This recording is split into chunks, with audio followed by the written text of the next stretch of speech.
윤석열 대통령이 집중호우 피해로 불편을 겪은 국민에게 정부를 대표해서 죄송하다 이렇게 말했습니다. 윤 대통령이 취임 이후 사과를 한 건 처음입니다.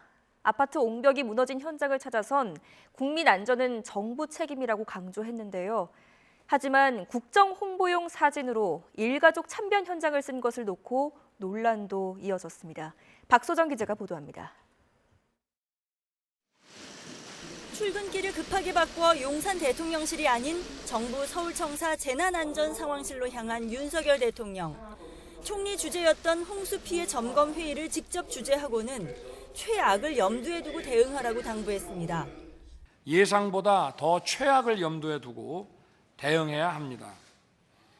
아울러서 국민의 안전에 대해서 국가는 무한 책임을 지는 것입니다. 곧바로 이어진 하천 홍수 도심 침수 대책회의.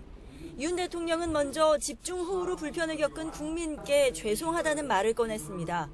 취임 이후에 직접 사과를 한 건 처음입니다. 다시 한번 희생자의 명복을 빌며 불편을 겪은 국민들께 정부를 대표해서 죄송한 마음입니다. 이를 두고 대통령실 관계자가 굳이 사과라고 보지 않는다며 소통의 일환이라고 했다가 사과가 맞는다고 번복하면서 논란이 일기도 했습니다.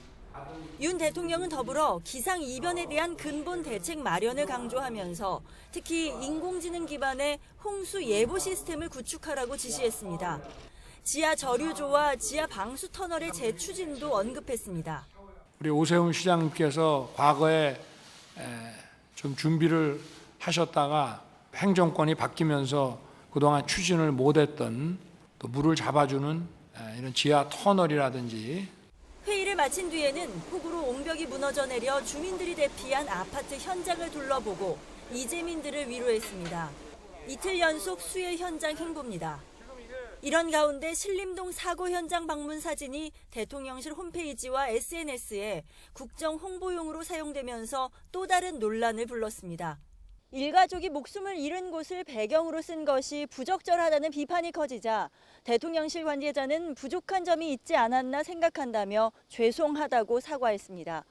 YTN 박소정입니다.